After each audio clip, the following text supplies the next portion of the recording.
Number system की दूसरी class में आज हम अध्ययन करेंगे दशमलव संख्याओं का प्रकार या प्रसार। दशमलव संख्याओं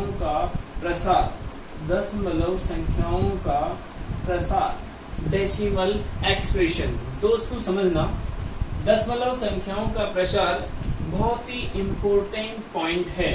डेसिमल एक्सप्रेशन यानी देखा जाए तो REET first level, REET second level, NTPC, constable, all competitive exam में इसमें से प्रश्न हमेशा पूछा जाता है दोस्तों। और बहुत ही इम्पोर्टेंट पॉइंट्स लेकर आया हूं मैं आज आपके लिए।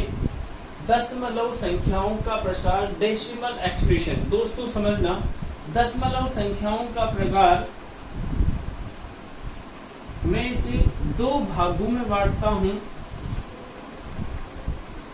एक तो होती है शांत दशमलव संख्याएं, शांत दशमलव संख्याएं। दूसरी होती है दोस्तों अशांत दशमलव संख्याएं।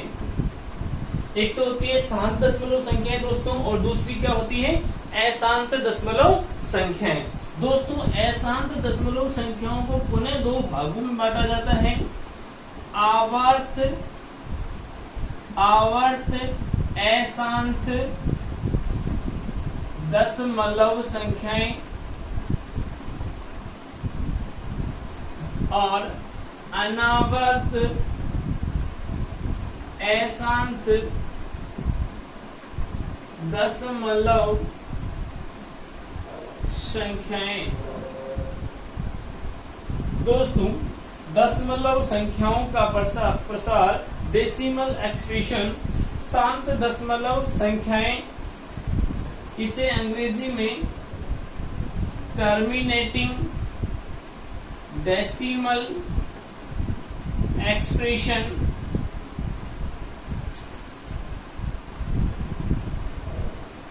कहते हैं। इसे नॉन टर्मिनेटिंग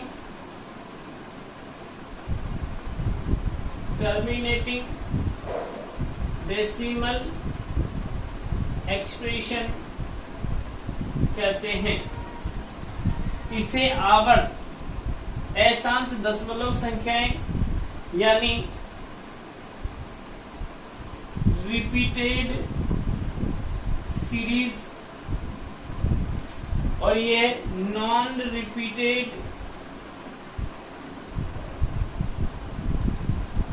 सीरीज।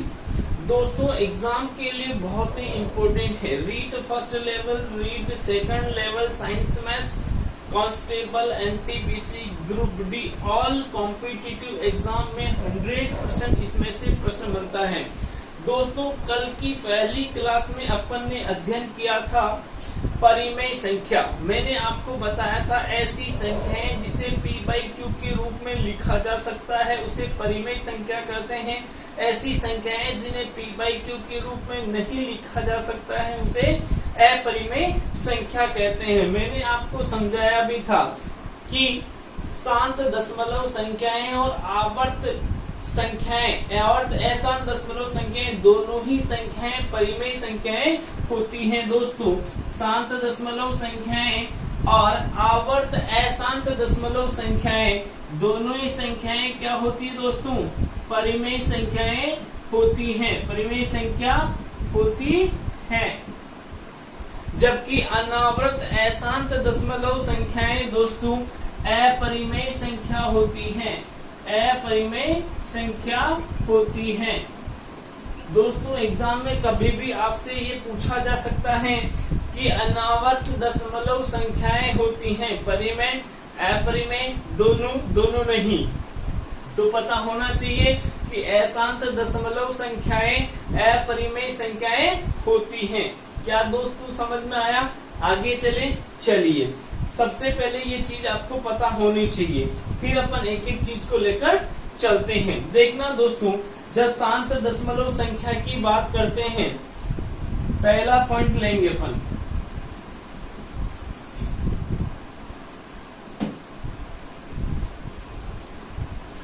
पहला पॉइंट ले रहे हैं दोस्तों, देखना शांत दशमलव संख्याएं, शांत दशमलव संख्याएं, शांत दशमलव संख्याएं, टर्मिनेटिंग डेसिमल एक्सप्रेशन,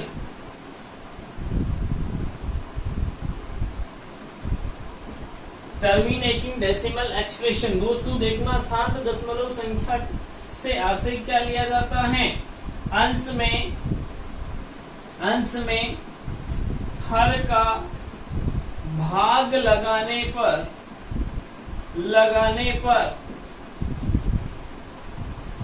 भाग पूरा चला जाए, पूरा चला जाए। जैसे मैंने 15/25 की बात कही, 15/25 यानी 15 में 25 का भाग, अंश में हर का भाग देने पर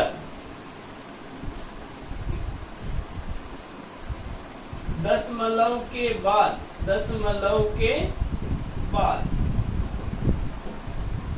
यानी अंश में अगर हर का भाग देते तो डेसिमल लगाने के बाद पूरा भाग चला जाए। यानी डेसिमल लगाया या जीरो उतार लिया, 25 चौके 100, 25 पंजे 125, 25 छक्के 150। तो आपका आंसर क्या आ गया 0.6। यानी यहाँ अंश में हर का भाग पूरा चला गया। दोस्तों समझना, शांत दशमलव संख्या में अंश में हर का भाग देने पर दशमलव के बाद प्राप्त होने वाली संख्याएं अपने आप में अंश में हर का भाग चला जाता है। आगे चलते हैं दोस्तों, समझना, जैसे मैंने कोई संख्या ली 10/5, कोई संख्या ले 2/5, कोई संख्या ले ली 3/15, कोई संख्या ले ली मैंने 8/5, कोई संख्या ले ली मैंने 12/15। यानी ये सारी संख्याएं जो है दोस्तों शांत दशमलव संख्याएं होती हैं। अंश में हर का भाग देंगे तो दशमलव के बाद संख्याएं एक लिमिट तक जाकर समाप्त हो जाती हैं। 2 पॉइंट तक, 3 पॉइंट तक या 4 पॉइंट तक जाकर इनका मान समाप्त हो जाता है, यानी शेष शून्य हो जाता है। दोस्तों शेष शून्य कैसे होता है देखना, ये होता है भाजक, ये होता है भाज्य, ये होता है भागफल और ये होता है शेषफल। दोस्तों इसमें शांत दशमलव संख्या में शेषफल 0 होता है। कैसे होता है समझना, जैसे कि मैंने 8 में 5 का भाग दिया, एक बार गया, फिर दशमलव लगा दिया, बचा 3 यहाँ उतार दिया। अब 3 में 5 का भाग नहीं जाता, दशमलव लगाया, यहाँ 0 उतारा, 5 6 बार गया 30। यानी दोस्तों देखना शेषफल क्या आया 0। यानी दशमलव के बाद एक लिमिट तक जाकर मान समाप्त हो जाता है, लेकिन शेषफल क्या आता है दोस्तों 0 आ जाता है। इसे कहते हैं शांत दशमलव संख्याएं। क्या आगे चले दोस्तों, चलिए अगला पॉइंट लेते हैं दोस्तों, अशांत दशमलव संख्याएं। अशांत दशमलव संख्याएं, अशांत दशमलव संख्याएं। दोस्तों समझना बहुत ही इंपॉर्टेंट है। अशांत दशमलव संख्याएं यानी non terminating expression, non terminating expression, non terminating expression यानी अशांत दशमलव संख्याएं। इसी का पहला भाग लेते हैं आवर्त दशमलव संख्याएं, आवर्त अशांत दशमलव संख्याएं। दोस्तों एग्जाम के लिए ये मोस्ट इम्पोर्टेंट है, अपने आप में बहुत ही प्रश्न इसमें से पूछे जाते हैं एग्जाम के लिए। आवर्त अशांत दशमलव संख्या मोस्ट इम्पोर्टेंट है। तो दूसरा पार्ट होता है इसका अनावर्त दशमलव संख्याएं, अनावर्त अशांत दशमलव संख्याएं, अशांत दशमलव संख्याएं। दोस्तों समझना, आवर्त अशांत दशमलव संख्याएं कैसी होती हैं कि अंश में हर का भाग देने पर दशमलव के बाद भी संख्याएं बार बार रिपीट होती हैं, इन्हें कहते हैं आवर्त अशांत दशमलव संख्याएं। जैसे कि 1 में 3 का भाग दिया तो दशमलव के बाद 3 3 3 3 रिपीटेशन में चल रहा है, यानी अंश में हर का भाग देने पर दशमलव के बाद प्राप्त होने वाली संख्याएं बार बार रिपीट होती हैं, उसे कहते हैं आवर्त अशांत दशमलव संख्याएं। अनावर्त अशांत दशमलव संख्याएं ऐसी संख्याएं जिनमें अंश में हर का भाग देने पर उनका दशमलव के बाद मान जो है एक सिस्टमेटिक क्रम में, यानी एक सिस्टमेटिक क्रम में, यानी रेगुलरिटी में रिपीटिशन नहीं होता है।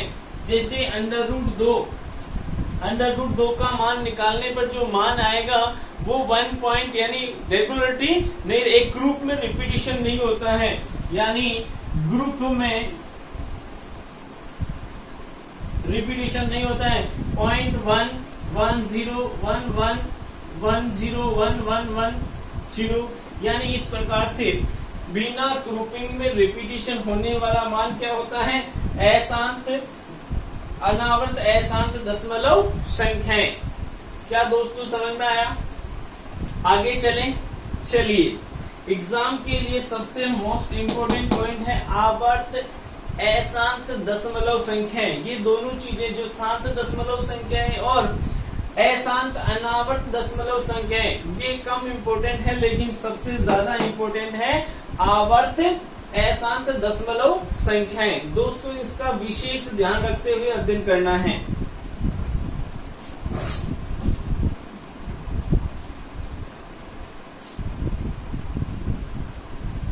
आवर्त अशांत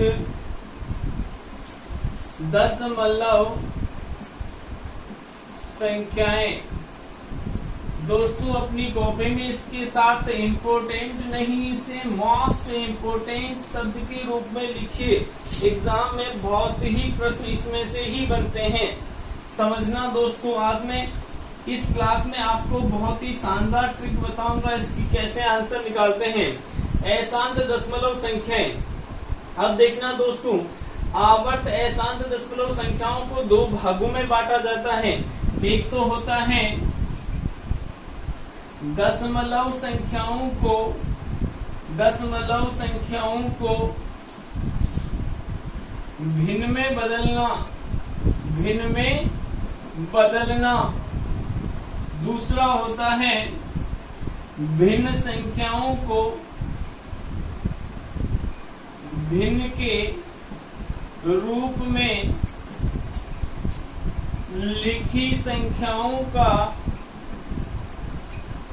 दशमलव प्रसार बताना। यानी आपको दशमलव संख्याएं दे रखी है उसको भिन्न में बदलना, और दूसरा होता है भिन्न में जो संख्याएं दे रखी है उन भिन्न वाली संख्याओं को दशमलव प्रसार में चेंज करना। दोस्तों दशमलव संख्याएं, पहली चीज दशमलव संख्याओं को भिन्न में बदलना। तो आवर्त अशांत दशमलव संख्याओं में 2 भागों में बांटा है। पहला दशमलव संख्याओं को भिन्न में बदलना, और भिन्न के रूप में जो संख्याएं दी गई उसे दशमलव प्रसार में चेंज करना। तो पहला पॉइंट ले रहे हैं अपन, दशमलव संख्याओं को भिन्न में बदलना। और ये भी अपने आप में इसमें से सबसे मोस्ट ये है, इसके 2 भागों में से मोस्ट इम्पोर्टेंट पार्ट जो है वो है दशमलव संख्याओं को भिन्न में बदलना। टाइप फर्स्ट पढ़ रहे हैं अपन, टाइप फर्स्ट पढ़ रहे हैं इसका, टाइप फर्स्ट। दोस्तों समझना, अगर मैंने कोई संख्या दी, एग्जाम्पल के रूप में समझना 0.3333 डैश डैश डैश डैश, और आपको कहा इसे भिन्न रूप में लिखिए, भिन्न के रूप में, या इसे P बाई Q के रूप में लिखिए, P बाई Q के रूप में लिखिए। दोस्तों समझना, जब दशमलव के बाद एक संख्या बार बार रिपीट होती, मैं इसे दो तरीके से समझाऊंगा। मैं आपको लॉन्ग तरीके से इसलिए नहीं समझा रहा हूं ताकि आपको शॉर्ट तरीका ही बेटर समझ में आए। देखना दोस्तों, दशमलव के बाद 3 बार बार रिपीट हो रहा, तो इसे आंसर के रूप में लिखेंगे 0.3 के ऊपर बार लगा दो। इस बार का मतलब होता है कि एक संख्या 3 जो है बार बार रिपीट हो रही है। दोस्तों अब मैं आपको शानदार शॉर्ट ट्रिक बता रहा हूँ। एग्जाम में हमेशा इसी ट्रिक से आंसर देना है ताकि आप जल्दी से जल्दी आंसर तक पहुंच सको। दोस्तों समझना कि दशमलव के बाद एक संख्या, दशमलव के बाद एक संख्या 3 जो कि बार बार रिपीट हो रही है, यानी दशमलव के बाद एक संख्या रिपीट होती है तो बार को हटाकर उस 3 के नीचे एक बार 9 लिखिए। क्या लिखना है दोस्तों कि दशमलव के बाद एक संख्या रिपीट होती है तो उस संख्या का बार हटा के नीचे क्या लिखना है, 9 लिखना है। और 9 लिखने के बाद इसे काट दीजिए तो उसकी भिन्न आपको प्राप्त हो जाएगी 1/3। क्या दोस्तों समझ में आया? कंप्लीट है। आगे चलिए पहला एग्जाम्पल दोहराया अपने, आगे चलते हैं। दोस्तों एग्जाम्पल नंबर 2 देखते हैं। जैसे मैंने कोई संख्या ली 0.666 डैश डैश डैश का P बाई Q रूप होगा। जैसे क्वेश्चन पूछ लिया आपसे कि दशमलव के बाद 666 dash dash dash dash P by Q के रूप में से लिखा जाएगा। समझना दोस्तों, बहुत ही अच्छा प्रश्न है। मैंने अभी आपको समझाया दशमलव के बाद एक संख्या बार बार रिपीट होती है तो इसे आंसर की फॉर्मेट में क्या लिखेंगे, दशमलव के बाद 6 के ऊपर बार लगा दो। दोस्तों समझ में आया क्या कि दशमलव के बाद एक संख्या बार बार रिपीट होती है तो उस संख्या के ऊपर क्या लगा दो, बार लगा दो। अब देखना दोस्तों 6 के ऊपर बार लग गया। अब आपको आंसर क्या लिखना कि दशमलव के बाद एक संख्या रिपीट होती है तो उस संख्या का बार हटाकर नीचे 9 लिख दिया जाए। क्या लिखना दोस्तों, 9 लिखना है। यानी इसे 3 से काटा तो 2/3। दोस्तों इसकी P बाई Q फॉर्मेट क्या हो जाएगी, 2/3। क्या समझ में आया? कंप्लीट है। वापस समझना दोस्तों, दशमलव के बाद एक संख्या बार बार रिपीट हो रही है तो इसे दशमलव के बाद उस संख्या के ऊपर क्या लगाएंगे, बार लगाएंगे। और उस बार को हटा के नीचे क्या लगाएंगे, एक संख्या रिपीट होती है तो एक बार 9 लगाएंगे, 2 संख्या रिपीट होती है तो नीचे 2 बार 9 लगाएंगे, 3 संख्या रिपीट होती है तो नीचे 3 बार 9 लगाएंगे, और 4 संख्या रिपीट होती है तो नीचे 4 बार 9 लगाएंगे। क्या दोस्तों समझ में आया? आगे चलिए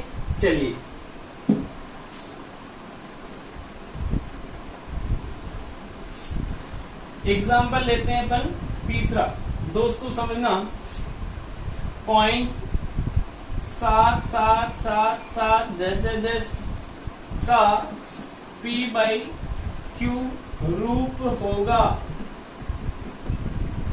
देखना अभी तक मैंने जो एग्जाम्पल लिए आपको 1 2 3 सभी में एक संख्या को बार बार रिपीट करवा रहा हूँ। अगले टाइप में मैं आपको 2 संख्याओं को रिपीट करवाऊंगा। देखना इसको कैसे लिखेंगे दोस्तों, दशमलव के बाद 7 रिपीट हो रहा है तो 7 के ऊपर क्या लगा दो दोस्तों, बार लगा दो। जैसे ही बार लगाया आगे चलकर क्या करेंगे, 7 के नीचे 9 लिखेंगे तो मेरा इसका P बाई Q रूप क्या हो गया दोस्तों, 7/9, क्योंकि ये कट किसी से नहीं रहा है। क्या समझ में आया? आगे चले दोस्तों, चलिए आगे ले रहे हैं दोस्तों अपन इसी में। जब 2 संख्याओं का रिपीट होना, जैसे एग्जाम्पल ले लिया मैंने, एग्जाम्पल 4 0.636363 तो P बाई Q के रूप में लिखिए दोस्तों। प्रश्न लिखा मैंने कि 0.636363 को P बाई Q के रूप में लिखिए, यानी भिन्न रूप में लिखिए, अंश बटेवा हर के रूप में लिखिए। दोस्तों देखना, जब एक संख्या रिपीट हुई तो एक के ऊपर बार लगाया, यहाँ दो संख्या रिपीट हो रही है तो कितने ऊपर बार लगाएंगे दोस्तों? दो संख्याओं पर बार लगेगा। दशमलव के बाद दो संख्याओं पर क्या लगाएंगे दोस्तों? बार लगाएंगे। अब देखना दोस्तों, मैंने पहले समझाया आपको कि दशमलव के बाद एक संख्या पर बार लगा है तो उस बार को हटा के एक बार नीचे 9 लिखेंगे। अगर दो संख्या पर बार लगा है तो बार को हटा के नीचे दो बार क्या लिखेंगे? 9 लिखेंगे। तो यहाँ लिखेंगे 63/9 लिख दिया दोस्तों। अब इससे काट सकते हैं, 3 से काटा तो 31/33। अब नहीं कट रहा है तो यही दोस्तों इसकी P बाई Q भिन्न रूप होगा। क्या समझ में आया? आगे चले दोस्तों, चलिए। बहुत ही मोस्ट इम्पोर्टेंट है दोस्तों, इसे देखना मत भूलिएगा। यानी एग्जाम यदि हमें अच्छी तरह से क्वालिफाई करना है तो इसे जरूर पढ़ना। एग्जाम्पल अपन लेते हैं दोस्तों, एग्जाम्पल नंबर 5 ले रहा हूं मैं। अभी मैंने दो संख्याओं का रिपीटेशन करवाया दोस्तों, मैं यहाँ 3 संख्याओं का रिपीटेशन करवा रहा हूँ। 1 2 3 1 2 3 1 2 3 10 को P बाई Q के रूप में लिखेंगे, P बाई Q के रूप में लिखेंगे। दोस्तों समझना, बहुत ही इंपॉर्टेंट चीज है। यहाँ मैंने अभी आपको समझाया था कि दशमलव के बाद एक संख्या रिपीट होती, एक के ऊपर बार दो संख्या रिपीट होती, दो के ऊपर बार 3 संख्या रिपीट होती है, 3 के ऊपर बार। तो दोस्तों यहाँ कितनी संख्याएं रिपीट हो रही है? 3 संख्याएं रिपीट हो रही है। तो 3 के ऊपर क्या लगाएंगे दोस्तों? बार लगा देंगे। क्या समझ में आया? क्या लगा दिया? अब दोस्तों देखना, मैंने समझाया था आपको, दशमलव के बाद एक संख्या रिपीट होती है, एक बार 9 नीचे, दो संख्या रिपीट होती है, 2 बार 9 नीचे बार हटाकर, और 3 संख्या रिपीट हो रही है तो क्या लिखेंगे दोस्तों? 3 बार 9 नीचे। अब इसे काट दीजिए दोस्तों, 3 चौके 12, 3 एकम 3, 3 तेरी 9, 3 तेरी 9, 3 तेरी 9, यानी 41/333 से किसी से नहीं कट रहा है, इसलिए इसका P बाई Q रूप क्या होगा दोस्तों? 41/333। क्या समझ में आया दोस्तों? आगे चलें कि दशमलव के बाद एक संख्या रिपीट होती है तो एक बार 9 नीचे बार हटाकर, दो संख्या रिपीट होने पर 2 बार 9, 3 संख्या रिपीट होने पर 3 बार 9, आगे कितनी भी संख्याएं रिपीट होती तो उसके नीचे 9 लगा देंगे। क्या दोस्तों समझ में आया? कंप्लीट है। आगे चलें, चलिए। ये टाइप नंबर अपन ने इसमें पहला पढ़ा था दोस्तों। टाइप नंबर 2 लेकर आया हूं मैं, टाइप नंबर 2। टाइप नंबर 2 भी बहुत इंपॉर्टेंट है दोस्तों। यहाँ आपने समझा था कि दशमलव के बाद एक संख्या रिपीट हो रही है दोस्तों। अब मैं आपको समझा रहा हूँ कि दशमलव के बाद संख्या रिपीट हो रही है, लेकिन उससे पहले भी कुछ संख्याएं हैं। देखना दोस्तों, जैसे 1.4444 को P बाई Q रूप में लिखेंगे। दोस्तों समझना, यहाँ दशमलव के बाद एक संख्या रिपीट हुई, लेकिन दशमलव से पहले भी अंक दे रखा है, तो कैसे लिखेंगे? इसे लिखेंगे 1.4 के ऊपर बार। क्या दोस्तों मैं इसे 1.4 को 1 + 0.4 के ऊपर बार लिख सकता हूँ? क्या लिख सकता हूँ ना? अगर मैं इसे जोड़ूंगा तो वापस क्या आ जाएगा? 1 पॉइंट यानी 1.4। दोस्तों समझना, मैं इसे आगे लेकर चलता हूं तो 1 + 4 के ऊपर से बार हटाया तो नीचे क्या आ गया दोस्तों? क्या आ गया? 9 आ गया। क्या इसे मैं 1 सही 4/9 लिख सकता हूं? क्या प्लस करेंगे तो कंडीशन वही होगी, तो अपन लिखेंगे इसको, इससे गुना करेंगे 9 में 4 जोड़ेंगे तो क्या आ जाएगा दोस्तों? 13 13/9। इसकी भिन्न रूप क्या होगी दोस्तों? 13/9।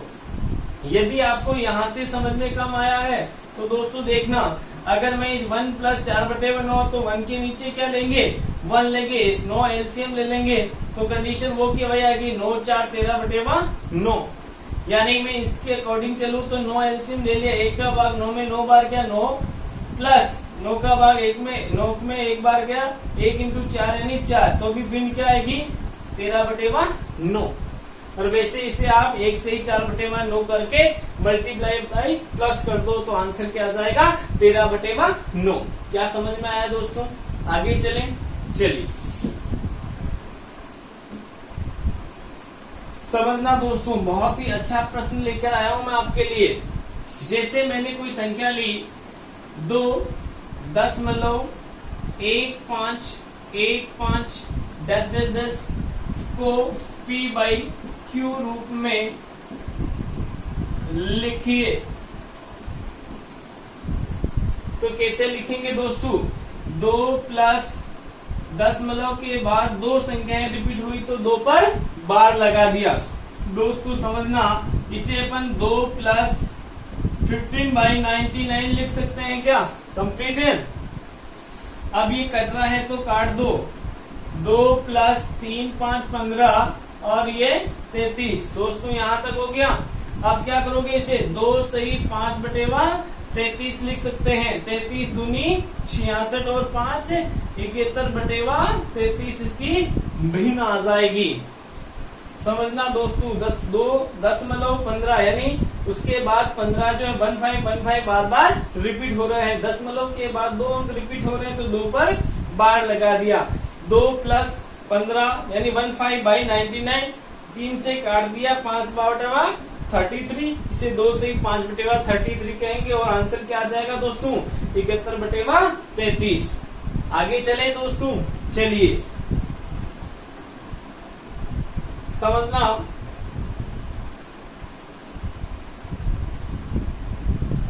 अगला एग्जांपल ले रहे हैं अपन। ये भी बहुत ध्यान रखने योग्य चीजें मित्रों। समझना, जब मैं आपको दे रहा हूं कि दशमलव उसके बाद एक संख्या को रिपीट नहीं कर रहा हूं, उसके बाद 3 3 3 3 10 को भिन्न रूप में लिखेंगे, को भिन्न के रूप में लिखेंगे। दोस्तों समझना, एग्जाम के लिए बहुत ही इंपॉर्टेंट है। यहाँ पर मैंने एक संख्या को दशमलव के बाद एक अंक को रिपीट नहीं किया है, उसके बाद जो संख्या है उसे रिपीट किया है। तो देखना, जिसको रिपीट नहीं किया, समझना लैंग्वेज मेरी, आपको क्या लिखना है 0.533 के ऊपर बार लगा हुआ तो 3 के ऊपर क्या लगा दो, बार बार रिपीट हो रहा तो बार लगा दिया। कंप्लीट दोस्तों, यहाँ तक समझ में आ गया होगा आपको। आगे चले मित्रों समझना, अब आपको कॉन्सेप्ट समझा रहा हूं मैं कि दशमलव के बाद जो संख्या रिपीट होते हैं उसका तो नीचे क्या लिखते हैं 9 लिखते हैं।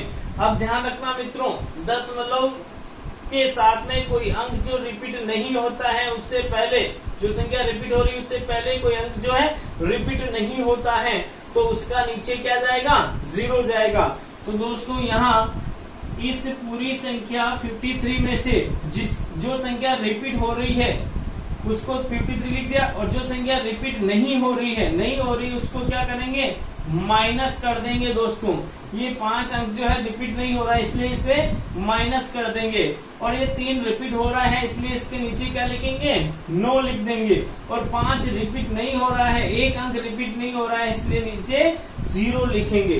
दोस्तों 53 में से 5 गए तो 48/90। समझना दोस्तों, ऐसे 2 से काटा तो 24/45। अब दोस्तों समझना, अगर 24/45 ये इसका P/Q रूप होगा। अगर आप इसे प्रूफ करना चाहते हैं तो मैं आपको प्रूफ करवा देता हूँ। दोस्तों 24 में 45 का भाग दिया, एक बार में जा रहा है क्या, नहीं जा रहा, दशमलव लगा दिया या 0 लगा दिया। दोस्तों 45 को अपन 5 बार डिस्ट्रीब्यूट करते हैं, 5 से गुणा करते हैं तो आता है 5 5 25 20 और 2 22 225। यहाँ 5 लगा दिया, बचे 15। दोस्तों अब 0 उतार दिया, 45 को कितनी बार गया, 3 बार गया, 135, फिर 15 बच गया, 0 135, यानी इस प्रकार से रनिंग चलता जाएगा। क्या वेरीफाई हो गया दोस्तों? कंप्लीट समझ में आया? मित्रों बहुत ही इंपॉर्टेंट है, ध्यान रखना कि जो संख्या रिपीट नहीं होती उसको मूल संख्या में से घटाना है और उसका 0 नीचे लिखना है। चलिए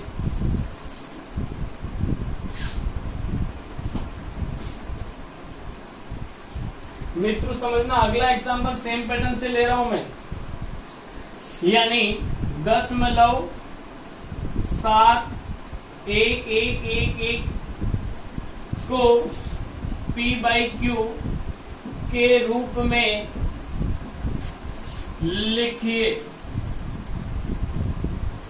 देखना दोस्तों कैसे लिखेंगे, दशमलव के बाद एक संख्या बार बार रिपीट हो रही है, एक साइलेंट पड़ी हुई है, लिख दिया ऐसे। फिर मैंने कहा मूल संख्या में से जो संख्या रिपीट नहीं होती है उसे घटाएंगे, जो संख्या रिपीट होती है उसका 9 लिखेंगे, नहीं होती है उसका 0 लिखेंगे। तो क्या हो गया दोस्तों, 71 में से 7 गए तो 64/90 कट रहा है, क्या कट गया, 32/45। तो ये इसकी क्या आ गई दोस्तों, भिन्न आ गई। कंप्लीट है, क्या समझ में आया दोस्तों? मित्रों बहुत ही अच्छा टाइप है, कंप्लीट है। चलिए अब आपके लिए एग्जाम में इसका प्रश्न पूछा जाता है दोस्तों, समझना।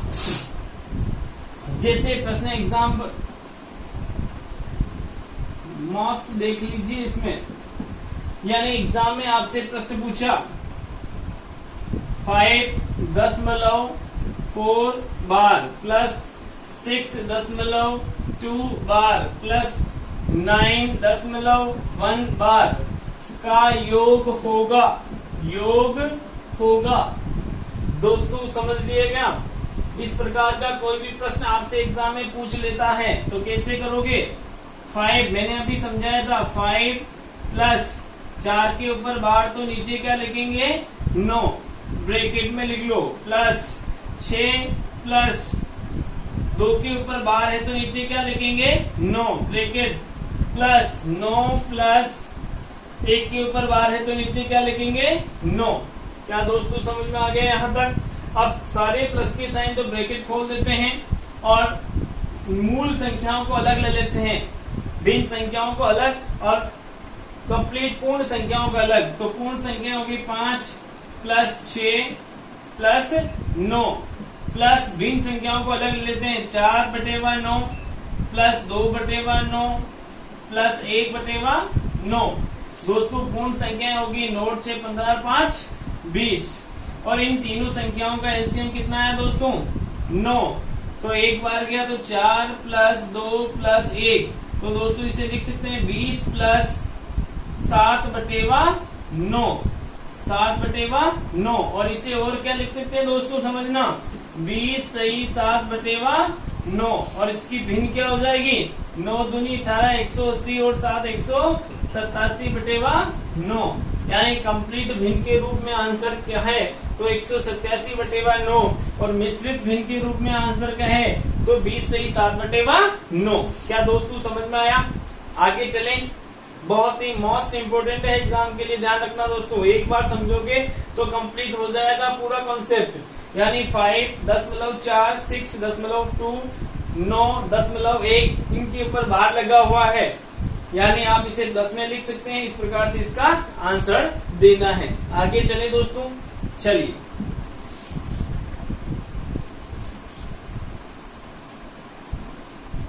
अब दोस्तों इसी में एक बड़ा क्वेश्चन आ जाता है आपसे, तो उसको कैसे करना है समझना। जैसे मैंने कोई क्वेश्चन दे, इसमें तो ऐसा आ गया, लेकिन कोई संख्या ऐसी होती है रिपीट नहीं होती है, जैसे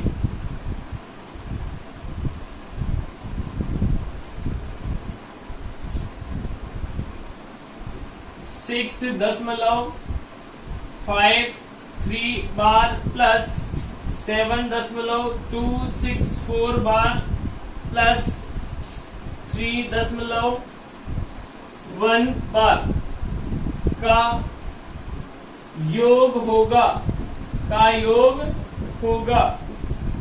दोस्तों ये अपना आप में प्रश्न ही बहुत इंपॉर्टेंट है एग्जाम के लिए। यानी अगर ये कॉन्सेप्ट आपको समझ में आ गया तो एग्जाम में रीट फर्स्ट लेवल हो, चाहे एनटीपीसी हो, ग्रुप डी हो, पटवार हो, आपका 100% मार्क्स पक्के हैं। देखना इस कॉन्सेप्ट, इस प्रकार के प्रश्न को अगर पहले वाले कॉन्सेप्ट से करते हैं तो बहुत ही डिफिकल्ट हो जाएगा। कैसे होगा दोस्तों समझना, एक बार मैं समझा रहा हूं आपको कि जिसको लिख दिया आपने 6 + 5, अब इसे लिखेंगे, देखना बेटा 5 3 के ऊपर बार तो -5/9 और माइनस बराबर यहाँ पे क्या लिखे 9 के साथ में 0, क्योंकि मैंने कहा था 6 दशमलव यहाँ प्लस लगा दिया। 53 मूल संख्या होगी, उसमें से जो रिपीट नहीं होता उसे घटा दिया, जो रिपीट हुआ उसका 9 नहीं हुआ उसका 0 लिख दिया, कोष्टक बंद कर दिया। Plus 7 + 264 - 2/990 plus 3 + 1/9। दोस्तों यहां तक आपने कर लिया जैसे, तो यहां हो गया 6 + 48/90 प्लस 7 + 262/990 प्लस 3 + 1/9। यहाँ दोस्तों पूर्ण अंकों को तो आपने जोड़ दिया, कोई इश्यू नहीं, 6 7 13 और 3 16। लेकिन दोस्तों यहाँ 48/90 और प्लस 262/990 प्लस 1/9, इनका एलसीएम लेना बहुत ही मुश्किल हो जाएगा और एग्जाम में आंसर नहीं निकाल पाओगे परफेक्ट। अब ऐसे प्रश्नों को एग्जाम में कैसे हल करना है मैं आपको शानदार शॉर्ट ट्रिक बता रहा हूं, आप उसी माध्यम से एग्जाम में हल करोगे। देखना दोस्तों, बहुत ही अच्छी ट्रिक बता रहा हूं, एक बार समझना, आंसर हमेशा आपको याद रहेगी और हमेशा आपके ही आंसर सही होंगे। जो ये क्लास पढ़ रहा है उसी के आंसर एग्जाम में सही होंगे। देखना दोस्तों, मैं आपको क्या करना है, इसे 3 भागों में डिस्ट्रीब्यूट करना है। ऐसे डिस्ट्रीब्यूट कर दिया, यहां लिखना है दशमलव के बाद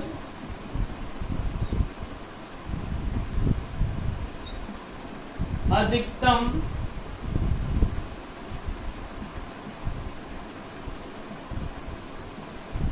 कितनी संख्या पर बार नहीं लगा है,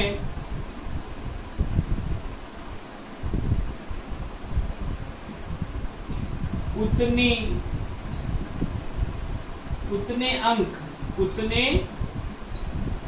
अंक इस डिब्बे में लिखने हैं बेटा। दशमलव के बाद अधिकतम, पूरे प्रश्न को पढ़कर देखना कि ज्यादा से ज्यादा कितनी संख्याओं पर बार नहीं लगा, तो उतने अंक इस कॉन्सेप्ट में लिखने। यहां लिखने हैं बार लगी संख्याओं के एलसीएम के बराबर अंक यहां लिखेंगे और यहां एलसीएम से कुछ ज्यादा अंक। दोस्तों ये मैंने एक कॉन्सेप्ट आपको बता रहा हूं, बहुत ही इंपॉर्टेंट है एग्जाम पॉइंट ऑफ व्यू से। यानी ये कॉन्सेप्ट आप समझ लोगे तो एग्जाम में 100% आपका प्रश्न सही होगा, क्योंकि ये कॉन्सेप्ट रटना कुछ नहीं, कॉन्सेप्ट समझना। दशमलव के बाद पूरे प्रश्न को देखना है, अधिकतम कितनी संख्या पर बार नहीं लगा, तो यहाँ एक संख्या पर बार नहीं लगा, यहाँ पर तो एक संख्या पर बार नहीं लगा और यहाँ पर कुछ है ही नहीं, तो केवल एक संख्या पर बार नहीं लगा, तो यहाँ दशमलव के बाद एक अंक लिखना है। बार लगी संख्या के एलसीएम के बराबर अंक क्या लिखेंगे, तो यहाँ देखना, यहाँ एक संख्या पर बार लगा है, यहाँ 2 संख्या पर बार लगा है, यहाँ एक संख्या पर बार लगा, तो 1 2 1 का एलसीएम 2 होता है, तो 2 अंक इसमें लिखेंगे।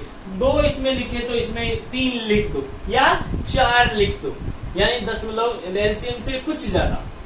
क्या समझ में आया दोस्तों? एक बार अपनी कॉपी में व्यवस्थित इसको छाप लेना, उसके बाद प्रश्न को करना। मिटा दो, चलिए अब अपन इस प्रश्न को करते हैं। दोस्तों समझना, आपने इसे 3 भागों में बांट दिया, 3 भागों में बांट दिया, जैसे एक ये कंप्लीट है। समझना, यहाँ 6, यहाँ 7 और यहाँ 3, ये दशमलव दशमलव दशमलव। दशमलव के पहले वाले अंक तो ऐसे कैसे लिखेंगे दोस्तों, दशमलव के बाद यहाँ एक यहाँ कुछ भी नहीं है, तो केवल एक संख्या, ज्यादा से ज्यादा एक संख्या ही रिपीट नहीं हुई है, तो यहाँ पर एक अंक लिखेंगे। यहाँ देखना दोस्तों, एलसीएम जिस पर बार लगा, यहाँ एक अंक पर बार लगा, यहाँ 2 पर लगा, यहाँ 1 पर लगा, तो इन तीनों का एलसीएम कितना होता है, इन तीनों का एलसीएम होता है 2। तो आपको इसमें कितने अंक लिखने हैं, 2।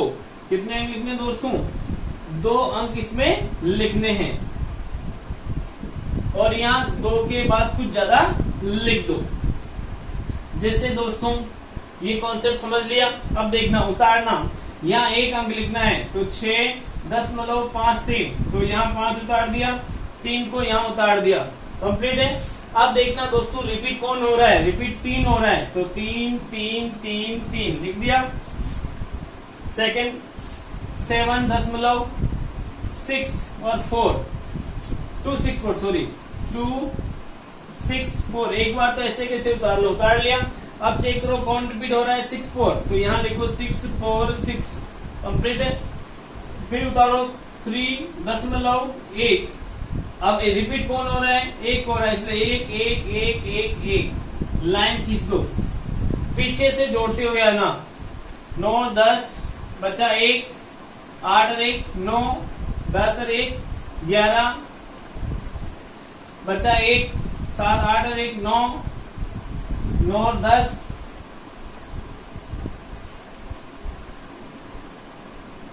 सॉरी 6 3 9 10, 10 का 1, 7 8 और 1 9, 9 1 10 बचा 1, 7 8 और 1 9, 9 और 1 10 बचा 1, 7 8 और 1 9, ये जोड़ ले 13 3 16 और ये 10 मिला। दोस्तों इस प्रकार से जोड़ने के बाद 16 दशमलव, जो अंक आपने यहाँ लिखे उस पर बार नहीं लगाना है, यहाँ भी नीचे भी नहीं लगाया, और जो 2 अंक यहाँ आए तो 2 अंकों पर ही बार लगाना है, ये बार लगा दिया। आप देखना दोस्तों रिपीटेशन हो रहा है कि नहीं हो रहा है, 0 9 0 9, आगे भी लिखेंगे तो 0 9 रिपीटेशन हो जाएगा। तो ये आपका एग्जाम के लिए मस्ट है। क्या दोस्तों समझ में आया? आगे चलें, एक इसी टाइप का प्रश्न मैं आपको और दे रहा हूं।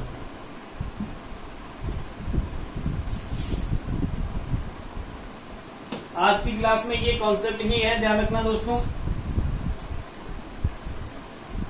एग्जाम्पल ले रहे हैं अपन 5.231 बार प्लस 6.14 बार प्लस 2.132 बार का योग होगा। दोस्तों जल्दी से समझना, 3 भागों में बांटा। यहाँ देख लो इसमें कितने अंक लिखने हैं, तो यहाँ 2 अंक पर बार नहीं लगा, यहाँ पर कुछ नहीं, यहाँ पे 1 अंक, अधिकतम कितने अंक है 2, तो यहाँ 2 स्टार बना दिए। अब यहाँ 1, यहाँ 2, यहाँ 2, तो 1 2 और 2 संख्या 2 अंकों पर बार लगा, यहाँ 1 पर या 2 अंकों पर या 2 अंकों पर, तो 1 2 2 का एलसीएम कितना होता है दोस्तों, एलसीएम 2 होता है, तो यहाँ भी 2 अंक, यहाँ 2 के बाद कुछ ज्यादा ले लो। ओके, अब प्रश्न स्टार्ट करते हैं। 5.2 अंक तो यहाँ लिखेंगे, एक बार तो उतार लो। अब चेक करो रिपीट कौन हो रहा है, 1 1 1 1 1 1 लिख दिया। अब सेकंड पॉइंट लिखिए 6 एक बार उतार लो, 1 4। अब रिपीट कौन हो रहा है, 1 4 1 4 1 4। अगला प्रश्न देखना दोस्तों, 2.132। अब रिपीट कौन हो रहा है, 3 2 3 2 3। लाइन खींच दी नीचे दोस्तों। अब जोड़ना पीछे से, 5 और 3 8, ये 4, 7 और 1 8 4। दोस्तों समझना, 5 3 8 4, 7 और 3 10, 1 4 और 1 5, 7 5 12। तो दोस्तों क्या आंसर हो गया, 12 दशमलव। अब यहाँ आंसर, लास्ट आंसर देखना होगा, 12 अब कौन सी संख्या पर बाहर नहीं लगाना है, जो आपने इस डिब्बे में लिखी है दशमलव के बाद उस पर नीचे भी बाहर नहीं लगेगा। कंप्लीट है। अब बाहर किस पर लगेगा, जो आपने एलसीएम वाला बीच वाले डिब्बे में लिखी उन संख्याओं पर क्या लगा दो, बाहर लगा दो। और फिर आगे वेरीफाई कर लो कि 48 रिपीट हो रहा है ना, इसलिए 48 पर बाहर लगा दो। आपका आंसर क्या हो गया दोस्तों, 12.50484848 रिपीटेशन हो रहा है। क्या दोस्तों आपको समझ में आया? आज हमने अध्ययन किया था डेसिमल एक्सप्रेशन, दशमलव संख्याओं का प्रसार, REET first level, REET second level, math, NTPC, group D, Patwar, all competitive exam के लिए मोस्ट इम्पोर्टेंट पॉइंट था। नंबर सिस्टम के अंदर मैंने ये आपको कॉन्सेप्ट बताया। आज की दूसरी क्लास थी, पहली क्लास में नंबर सिस्टम का बेसिक पढ़ा था। आज मैं आपके लिए बहुत ही इम्पोर्टेंट फैक्टर जो था नंबर सिस्टम का वो लेके आया। अगली क्लास अपन कल पढ़ेंगे। जय हिंद, वंदे मातरम।